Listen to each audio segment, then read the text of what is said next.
എല്ലാവർക്കും എജുലൈറ്റ് PC YouTube ചാനലിൻ്റെ പുതിയൊരു ക്ലാസ്സിലേക്ക് സ്വാഗതം. അപ്പോൾ നമ്മൾ പഠിച്ചുകൊണ്ടിരിക്കുന്നത് എന്താണ്? ഡൽഹി സുൽത്താനേറ്റിനെ കുറിച്ചാണ് അല്ലേ. നമ്മൾ അടിമ വംശം കഴിഞ്ഞു, ഗിൽജി വംശം കഴിഞ്ഞു. അപ്പോൾ ഇനി നമ്മൾ അടുത്ത പഠിക്കുന്നത് എന്നേതാ? തുഗ്ലക് വംശമാണ്.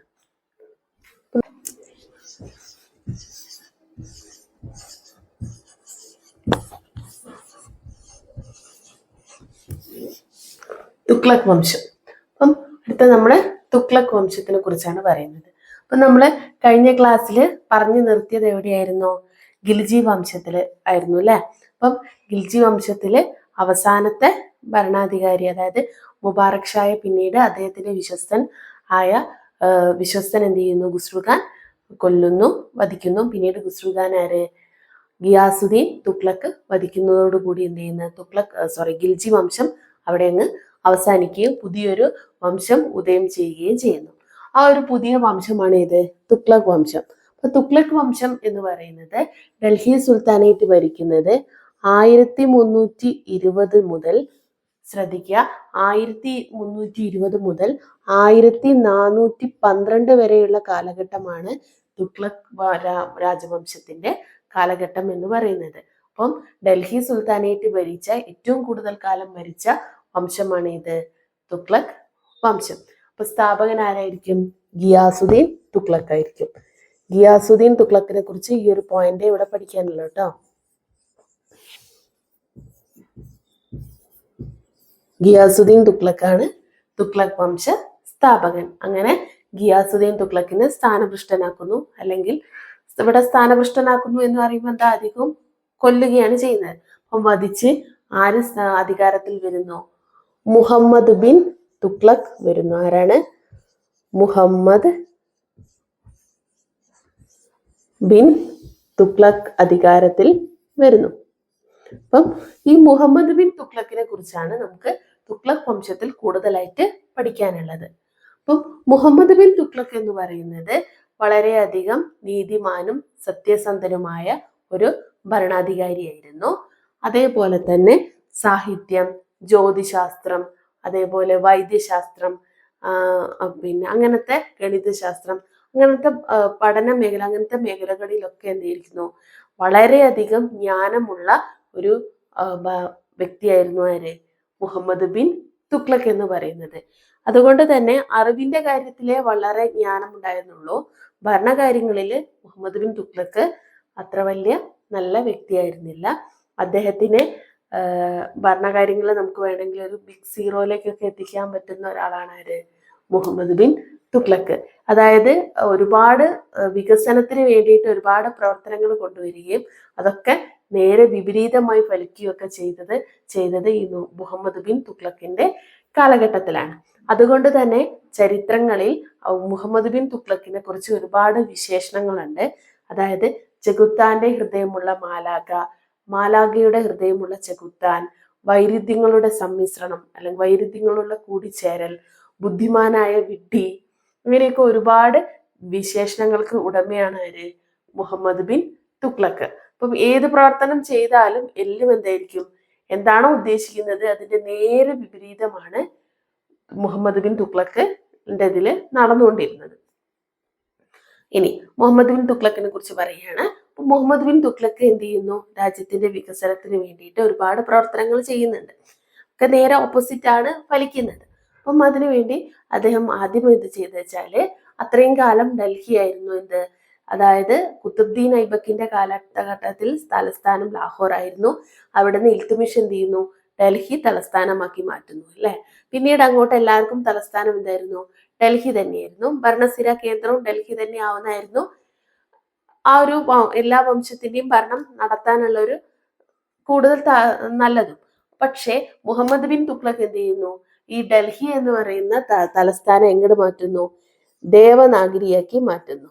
ഇവിടേക്ക് ദേവനാഗിരി എന്ന് പറയുന്നത് ദൗലത്താബാദ് ആണ്. ദേവനാഗിരിയിലേക്ക് തലസ്ഥാനം മാറ്റുന്നു. അപ്പം ഒരു രാജ്യത്തിന്റെ തലസ്ഥാനം മാറ്റുക എന്ന് പറയുന്നത് എന്ത് ചെയ്യണം? അവിടുത്തെ ഭരണകാര്യങ്ങൾ മുഴുവൻ ഇങ്ങോട്ട് മാറ്റണ്ടേ? അപ്പം രാജാവ് മാത്രം വന്നാൽ പോരല്ലോ. ഇപ്പൊ രാജാവിന്റെ അനുയായികൾ വരണം, ഭരണ കേന്ദ്രങ്ങൾ വരണം, അങ്ങനെ എല്ലാം കൂടി കെട്ടിപ്പടുക്കി എന്ത് ചെയ്യുന്നു? ഈ ദേവനാഗരിയിലേക്ക് വരുന്നു. അപ്പൊ അങ്ങനെ പോകുന്ന വഴിയിൽ ഒക്കെ ഒരുപാട് ആൾക്കാർക്കൊക്കെ ഒരുപാട് ദുരിതങ്ങൾ സംഭവിക്കുകയും മരിക്കുകയും ഒക്കെ ചെയ്യുന്നുണ്ട്. അങ്ങനെ ഇവിടെ എത്തിക്കഴിഞ്ഞാല് മുഹമ്മദ് ബിൻ തുഗ്ലക്കിന് മനസ്സിലാവുന്നു ദേവനാഗരി എന്ത് ചെയ്യുന്നു, തലസ്ഥാനമാക്കി മാറ്റാൻ പറ്റില്ല. അപ്പൊ അദ്ദേഹം വീണ്ടും എന്ത് ചെയ്യുന്നു, ദേവനാഗരിയിൽ നിന്ന് തലസ്ഥാനം തിരിച്ച് വീണ്ടും എങ്ങനെ മാറ്റും, ഡൽഹിയിലേക്ക് തന്നെ വീണ്ടും മാറ്റും. അപ്പൊ തിരിച്ചങ്ങോട്ടും. അപ്പം അങ്ങോട്ടും ഇങ്ങോട്ടും ഉള്ളതിനൊക്കെ ഒരുപാട് പണച്ചെലവല്ലേ. അങ്ങനെ ഖജനാവ് എന്താവുന്നു, ഈ ഒരു ഭരണനയങ്ങളൊക്കെ കൊണ്ട് എന്ത് ചെയ്യുന്നു, സീറോയിലേക്ക് എത്തി വരുന്നു, കാലിയായി തുടങ്ങി. അപ്പം ഖജനാവ് ഒന്ന് വലുതാക്കണം, അല്ലെങ്കിൽ ഖജനാവിനെ ഒന്ന് പിടിച്ചു നിർത്താൻ വേണ്ടിയിട്ട് അദ്ദേഹം എന്ത് ചെയ്യുന്നു, നികുതി അങ്ങ് വർദ്ധിപ്പിക്കും. കർഷകർക്ക് മേല് നികുതി വർദ്ധിപ്പിക്കാൻ തുടങ്ങി. അപ്പം ആ നികുതി വർദ്ധിപ്പിക്കുന്നതോടുകൂടി എന്ത് ചെയ്യുന്നു, വിചാരിച്ചതുപോലെയുള്ള എന്ത് ചെയ്യുന്നില്ല, വരുമാനം കർഷകർക്ക് കിട്ടാതെയാവുമ്പോൾ നികുതി അടയ്ക്കാനൊന്നും പറ്റുന്നില്ല. അപ്പൊ നികുതി അടയ്ക്കാൻ പറ്റാതെയാവുമ്പോൾ എന്ത് ചെയ്യുന്നു, കർഷകര് കുറെ പേര് കാടുകളിലേക്കൊക്കെ അങ്ങ് പോകുന്നു, ഒളിച്ചു പോയി അവിടെ താമസിക്കാനൊക്കെ നോക്കുന്നു. അപ്പൊ അവരെയൊക്കെ എന്ത് ചെയ്യുന്ന രാജാവ് പിന്നെ പിടിച്ചു കൊണ്ടുവരികയും ഒക്കെ ചെയ്യുന്നുണ്ടെന്ന് നമ്മൾ ചരിത്ര ബുക്കുകളിൽ പറയുന്നുണ്ട്. ഒരുപാട് നരകയാതന അനുഭവിക്കേണ്ടി വരികയൊക്കെ ചെയ്യുന്നുണ്ട് ഈ കർഷകർക്ക് എന്നൊക്കെ പറയുന്നുണ്ട്. അപ്പം രാജാവ് എങ്ങനെ നോക്കിയിട്ട് എന്ത് ചെയ്യുന്നില്ല, ഖജനാവ് വലിയ മാറ്റമൊന്നും വരുന്നില്ല, കാലിയായി പോവല്ലാതെ അതിലേക്ക് പണമൊന്നും വരുന്നില്ല. അപ്പം രാജാവ് വിചാരിച്ചു എന്ത് ചെയ്യും, എന്നാ പിന്നെ കുറച്ച് നാണയങ്ങൾ ഇറക്കി നോക്കാന്ന് വിചാരിച്ചു. അങ്ങനെ അദ്ദേഹം എന്ത് ചെയ്തു, നാണയങ്ങൾ ഇറക്കി. നാണയം ഇറക്കുക എന്ന് പറയുന്നത് ഇൽത്തുമിഷിന്റെ കാലഘട്ടത്തിൽ ഇൽത്തുമിഷ് ഇറക്കിയ ഒരു നാണയമില്ലായിരുന്നു, തങ്കാജിറ്റാണ്. അതിൽ തങ്കല്ലേ, ചെമ്പു നാണയം. അതേ മൂല്യമുള്ള നാണയം തന്നെയാണ് ആര്, തുഗ്ലക്കും ഇറക്കുന്നത്. അങ്ങനെ നാണയം എടുക്കുന്നു. പക്ഷെ അതും എന്തായി, നേരെ വിപരീതം പോലെ തന്നെ ആ നാണയം ഇറക്കുന്നു. അപ്പൊ നാണയം എല്ലാ സ്ഥലങ്ങളിലും എന്താവും, എല്ലാ വീടുകളിലും പിന്നീട് ചെറിയ കുടിൽ വ്യവസായം പോലെ ഈ നാണയം ഉണ്ടാക്കുന്ന രീതിയിലേക്ക് മാറുന്നു. അങ്ങനെ വിദേശ വ്യാപാരികളൊന്നും ഈ നാണയം വാങ്ങാതെയാവുന്നു. അങ്ങനെ നാണയത്തിന്റെ മൂല്യത്തിലൊന്നും വ്യത്യാസം വരുന്നില്ലല്ലോ. ഇപ്പൊ എന്ത് ചെയ്യുന്നു, ഇതും വിപരീതമായി മാറി. അപ്പൊ രാജാവ് ഇങ്ങനെ ചിന്തിച്ചു, തുഗ്ലക്ക് വിചാരിച്ചു ഇനിയിപ്പൊ എന്താ ചെയ്യുക എന്നാലോചിച്ചു.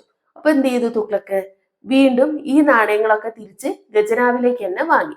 അങ്ങനെ ഇറക്കിയ ഫുൾ നാണയങ്ങളെയും കൂടെ എന്ത് ചെയ്തു, ഖജനാവിലേക്ക് തിരിച്ചു വാങ്ങി കളക്ട് ചെയ്ത് പുതിയ നാണയം ഇറക്കി, വെള്ളി നാണയം. അതും പരാജയം തന്നെ. ഇങ്ങനെ ഈ ഒരു നാണയങ്ങളൊക്കെ ഇറക്കിയത് കൊണ്ട് തന്നെ അദ്ദേഹത്തെ നാണയങ്ങളുടെ രാജകുമാരൻ എന്നും അറിയപ്പെട്ടിരുന്നുണ്ട്. നാണയങ്ങളുടെ രാജകുമാരൻ എന്നും അറിയപ്പെട്ടിരുന്ന ഭരണാധികാരിയായിരുന്നു ആര്, മുഹമ്മദ് ബിൻ തുഗ്ലക്ക്. അങ്ങനെ അദ്ദേഹം എന്ത് ചെയ്തു, അദ്ദേഹത്തെ നാണയങ്ങളുടെ രാജകുമാരൻ എന്ന് വിശേഷിപ്പിച്ചത് ചരിത്രകാരനായ എഡ്വേർഡ് തോമസ് ആണ്. ആരാണ്, എഡ്വേർഡ് തോമസ്. ചരിത്രകാരനായ എഡ്വേർഡ് തോമസ് ആണ് നാണയങ്ങളുടെ രാജകുമാരൻ എന്ന് മുഹമ്മദ് ബിൻ തുഗ്ലക്കിനെ വിശേഷിപ്പിച്ചത്.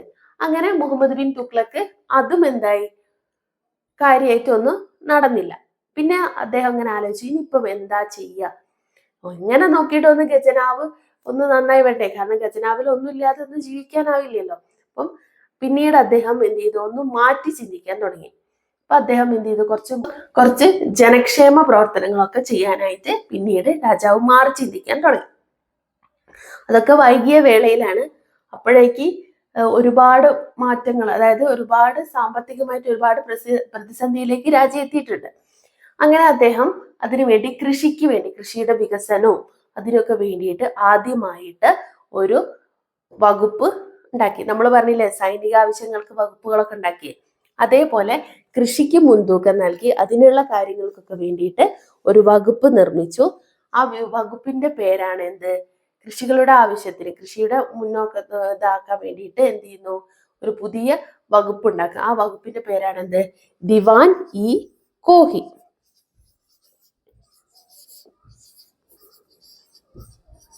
ദിവാൻ ഇ കോഹി എന്ന് പറയുന്നത് കൃഷി വകുപ്പാണ്.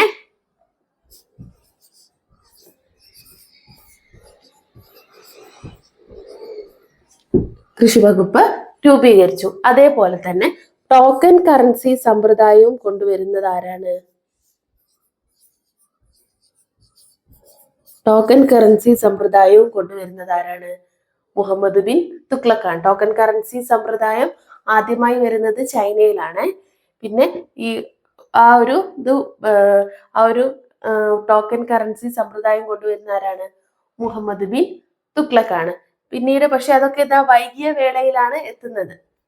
പിന്നെ അന്ന് ഈ തുഗ്ലക് വംശ കാലഘട്ടത്തിലാണ് അത്രയും കാലം നമ്മൾ പിടിച്ചെടുത്തിരുന്ന സ്ഥലങ്ങളൊക്കെ ആ സാമ്രാജ്യത്തിന്റെ ഭാഗമായിട്ട് ഉണ്ടായിട്ടുള്ളൂ. അപ്പം ഈ സ്ഥലങ്ങളേക്ക് എന്താ ഈ പ്രവശ്യകളാക്കി മാറ്റുന്നത് ഈ തുഗ്ലക് ഭരണ കാലഘട്ടത്തിലാണ്. അങ്ങനെ 23 പ്രവശ്യകളായിരുന്നു അന്ന് ഉണ്ടായിരുന്നത്. 23 പ്രവശ്യകളായിരുന്നു എന്ത് ഉണ്ടായിരുന്നത്. അതിൽ ഈ 23ാമത്തെ പ്രവശ്യയായിരുന്നു ഏത്? ദേവനാഗരി. ഈ 23ാമത്തെ പ്രവശ്യയിലേക്കാണ് എന്ത് ആദ്യം തുഗ്ലക് എന്ത് ചെയ്ത് തലസ്ഥാനം മാറ്റുന്നത്. അപ്പൊ 23 പ്രവശ്യകളായിരുന്നു ഉണ്ടായിരുന്നത്. 23ാമത്തെ പ്രവശ്യ ഏതായിരുന്നു? ദേവനാഗരി ആയിരുന്നു, അല്ലെ ദൗലത്താബാദ് ആയിരുന്നു. അങ്ങനെ അദ്ദേഹം ഭരിച്ചുകൊണ്ടിരിക്കുന്നു. പിന്നീട് എന്ത് ചെയ്യുന്നു? അദ്ദേഹത്തിന്റെ ഭരണം കഴിഞ്ഞിട്ട് പിന്നെ അടുത്ത ആളാണ് വരുന്നത്. അടുത്തത് ഫിറോസ് ഷാ തുഗ്ലക് ആണ് പിന്നീട് ഭരണം ഏറ്റെടുക്കുന്നത്. ഫിറോസ് ഷാ തുഗ്ലക് ആണ് തുഗ്ലക് വംശത്തിലെ ഏറ്റവും കൂടുതൽ ഭരിച്ച ഭരണാധികാരി. അപ്പൊ അതവിടെ നിൽക്കട്ടെ. അതേ മുന്നേ നമുക്ക് മുഹമ്മദ് ബിൻ തുഗ്ലക്കിന്റെ ആ വിശേഷണങ്ങളൊക്കെ ഒന്ന് പറയാം. ഞാൻ പറഞ്ഞു വിശേഷണങ്ങളൊക്കെ. അപ്പം അതില് ഒന്നും കൂടെ ഞാൻ എടുത്തു പറയാം, ചോദിക്കുന്നത് കൊണ്ടാണ്. ഒന്ന്, ബുദ്ധിമാനായ വിഡ്ഢി. ബുദ്ധിമാനായ വിഡ്ഢി എന്ന് അദ്ദേഹത്തെ വിശേഷിപ്പിച്ചത് ആരാണ്? വിൻസെന്റ് സ്മിത്ത് എന്ന് പറയുന്ന ചരിത്രകാരനാണ് എന്ത് ബുദ്ധിമാനായ വിഡ്ഢി എന്ന് മുഹമ്മദ് ബിൻ തുഗ്ലക്കിനെ വിശേഷിപ്പിച്ചത്. അതേപോലെ നാണയങ്ങളുടെ രാജകുമാരൻ എന്ന് വിശേഷിപ്പിച്ചത് ആരാണ്? എഡ്വേർഡ് തോമസ് ആണ് നാണയങ്ങളുടെ രാജകുമാരൻ എന്ന് വിശേഷിപ്പിച്ചത്, അല്ലേ? അതേപോലെ തന്നെ അദ്ദേഹത്തിന്റെ ഞാൻ പറഞ്ഞല്ലോ പിന്നെ ചെകുത്താന്റെ ഹൃദയമുള്ള മാലാഖ, മാലാഖയുടെ ഹൃദയമുള്ള ചെകുത്താൻ, അതേപോലെ വൈരുദ്ധ്യങ്ങളുടെ കൂടിച്ചേരൽ, സമ്മിശ്രണം എന്നൊക്കെ വിശേഷണങ്ങൾ ആർക്കുണ്ട്? മുഹമ്മദ് ബിൻ തുഗ്ലക്കിനുണ്ട്. അപ്പം വൈരുദ്ധ്യങ്ങളുടെ സമ്മിശ്രണം എന്ന് അദ്ദേഹത്തെ വിശേഷിപ്പിച്ചത് ആരാണ്? ലെയ്ൻപൂൾ എന്ന് പറയുന്ന ചരിത്രകാരനാണ് ആര് വൈരുദ്ധ്യങ്ങളുടെ സമ്മിശ്രണം എന്ന് മുഹമ്മദ് ബിൻ തുഗ്ലക്കിനെ വിശേഷിപ്പിച്ചത്. അതേപോലെ തന്നെ ദൗർഭാഗ്യവാനായ ആദർശവാദി. എന്താണ്? ദൗർഭാഗ്യവാനായ ആദർശവാദി. ദൗർഭാഗ്യവാനായ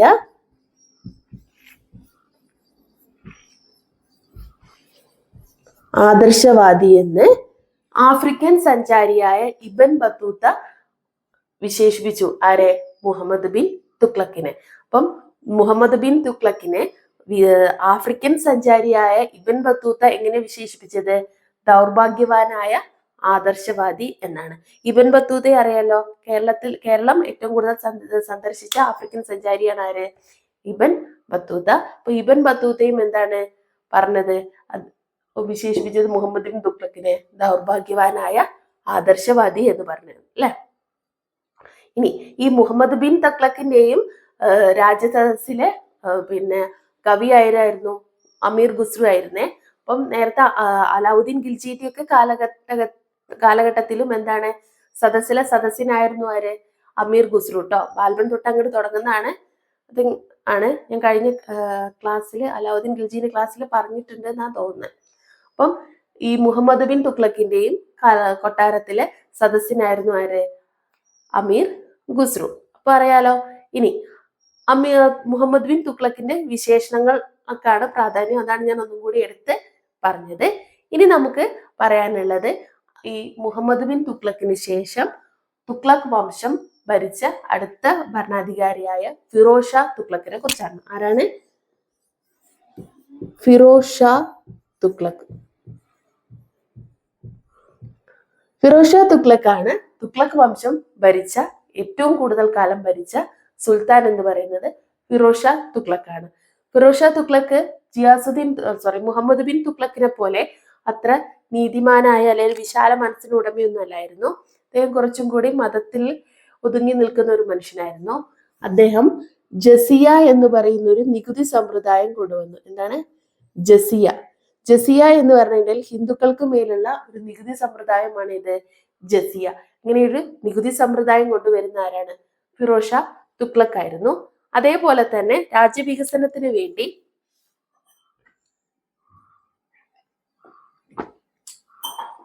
പ്രധാനമായിട്ടും കൃഷിയുടെ വികസനത്തിന് വേണ്ടിയിട്ട് അദ്ദേഹം ഈ കനാലുകളും ജലസേചന പദ്ധതികളും. കനാല്, ജലസേചന പദ്ധതികളൊക്കെ കൊണ്ടുവരുന്നത് ആരാണ്? ഈ ഫിറോസ് ഷാ തുഗ്ലക്കിന്റെ കാലഘട്ടത്തിലാണ്. അപ്പം ഫിറോസ് ഷാ തുഗ്ലക്കിനെ കുറിച്ച് പഠിക്കാൻ കാര്യമായിട്ട് 2 പോയിന്റ്സ് ആണ്. ഒന്ന്, ജസിയ എന്ന് പറയുന്ന നികുതി കൊണ്ടുവന്നതും കനാല്, ജലസേചന പദ്ധതികളൊക്കെ കൊണ്ടുവരുന്നതും ആരാണ്? ഫിറോസ് ഷാ തുഗ്ലക്കാണ്. അതേപോലെ ഏറ്റവും കൂടുതൽ കാലം തുഗ്ലക് വംശം ഭരിച്ച ഭരണാധികാരിയായിരുന്നു ഏത്? ഫിറോസ് ഷാ തുഗ്ലക്ക്. അങ്ങനെ ഫിറോസ് ഷാ തുഗ്ലക്കിന് ശേഷം അതേപോലെ ഫിറോസ് ഷാ തുഗ്ലക്കിന്റെ ഒരു പോയിന്റും കൂടെ ഉണ്ട്. ഫത്തേപൂർ, അതേപോലെ ഫിറോസാബാദ്, ഫത്തേപൂർ ഒക്കെ നിർമ്മിച്ചത് ആരാണ്? ഫത്തേപൂർ, ഫിറോസാബാദ് ഒക്കെ നിർമ്മിച്ചത് ആരാണ്? ഫിറോസ് ഷാ തുഗ്ലക്കാണ്. അങ്ങനെ ഫിറോസ് ഷാ തുഗ്ലക്കിന് ശേഷം പിന്നീട് ആര് ഭരണത്തിലേക്ക് വരുന്നു? മുഹമ്മദ് ബിൻ തുഗ്ലക് സെക്കൻഡ് ഭരണത്തിൽ എത്തുന്നു. അപ്പം മുഹമ്മദ് ബിൻ തുഗ്ലക് രണ്ടാമൻ എന്ന് പറയുന്നത് അത്ര വലിയ ഭരണാധികാരിയൊന്നും ആയിരുന്നില്ല. മുഹമ്മദ് ബിൻ തുഗ്ലക് രണ്ടാമനെ സംബന്ധിച്ചിടത്തോളം അദ്ദേഹം ഭരിക്കുന്ന സമയത്താണ് 1398 വർഷം 1398 സമർഘട്ടിലെ രാജാവായിരുന്ന തൈമൂർ അല്ലെങ്കിൽ തിമൂർ എന്ത് ചെയ്യുന്നു? പടിഞ്ഞാറൻ ഏഷ്യയൊക്കെ കൊള്ളയടിച്ച ശേഷം പടിഞ്ഞാറൻ ഭാഗമൊക്കെയായി എന്ത് ചെയ്യുന്നു? ഇന്ത്യയെ ആകർഷിക്കുകയും ഇന്ത്യ കൊള്ളയടിക്കാൻ വേണ്ടി ഇന്ത്യയിലേക്ക് എത്തുകയും ചെയ്യുന്നു. അങ്ങനെ തിമൂറിന്റെ ആക്രമണ സമയത്ത് ഡൽഹി സുൽത്താനേറ്റ് ഭരിച്ചിരുന്ന ഭരണാധികാരിയായിരുന്നു അത് മുഹമ്മദ് ബിൻ തുഗ്ലക് രണ്ടാമൻ. അപ്പം മുഹമ്മദ് ബിൻ തുഗ്ലക് രണ്ടാമന് തൈമൂറുമായിട്ട് പിടിച്ചു നിൽക്കാനൊന്നും പറ്റിയില്ല. അങ്ങനെ എന്ത് ചെയ്യുന്നു? തൈമൂർ ഇന്ത്യ കൊള്ളയടിക്കുന്നു. അദ്ദേഹം പഞ്ചാബൊക്കെ കൊള്ളയടിക്കുന്നു. അതേപോലെ തന്നെ ഡൽഹിയിൽ 5 ദിവസം അവിടെ തങ്ങി നിന്ന് അവിടെയുള്ള എല്ലാ സാധനങ്ങളും കൊള്ളയടിച്ചു കൊണ്ടുപോവുകയാണ് ചെയ്തത്. കൊള്ളയടിക്കുന്നതിനോട് കൂടി തന്നെ എന്ത് ചെയ്തു? അവിടെയുള്ള സാധനങ്ങൾ മാത്രമല്ല കൊള്ളയടിച്ചുകൊണ്ടായത്, ഈ നിർമ്മിതികളൊക്കെ ഉണ്ടാക്കിയ ശില്പികളില്ലേ, ഈ ശില്പികളെ വരെ ആണ് അദ്ദേഹം കൊണ്ടുപോയി എന്നാണ് ചരിത്ര ബുക്കുകളിലൊക്കെ പറയുന്നത്. അപ്പൊ നിങ്ങൾ ഇവിടെ ഓർത്തു വെക്കേണ്ടത്, സമർഗഡ് രാജാവായ തിമൂറിന്റെ ആക്രമണം സമയത്തായിരുന്നു? മുഹമ്മദ് ബിൻ തുഗ്ലക് രണ്ടാമന്റെ കാലഘട്ടത്തിലാണ് കേട്ടോ.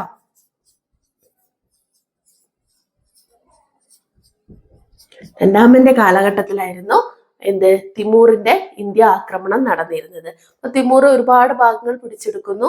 അതോടുകൂടി എന്ത് ചെയ്യുന്നു? തുഗ്ലക് വംശം അങ്ങ് നിന്നു പോകുന്നു. പിന്നീട് പുതിയൊരു വംശം, സയ്യദ് വംശം രൂപീകരണമാവുകയാണ്. അപ്പം തുഗ്ലക് വംശം 1320 തുടങ്ങി 1412 കൂടി എന്ത് ചെയ്യുന്നു? ഇല്ലാണ്ടായി മാറുന്നു. അപ്പൊ അവസാന ഭരണാധികാരി മുഹമ്മദ് ബിൻ തുഗ്ലക് രണ്ടാമൻ, ആദ്യ ഭരണാധികാരി ഗിയാസുദ്ദീൻ തുഗ്ലക്. അതിൽ കൂടുതൽ ഓർത്തു വെക്കേണ്ടത് മുഹമ്മദ് ബിൻ തുഗ്ലക്കിനെ കുറിച്ചാണ്. അപ്പം ഓർത്തു വെക്കുക, മുഹമ്മദ് ബിൻ തുഗ്ലക്കിന്റെ വിശേഷണങ്ങൾ ഓർത്തു വെക്കുക.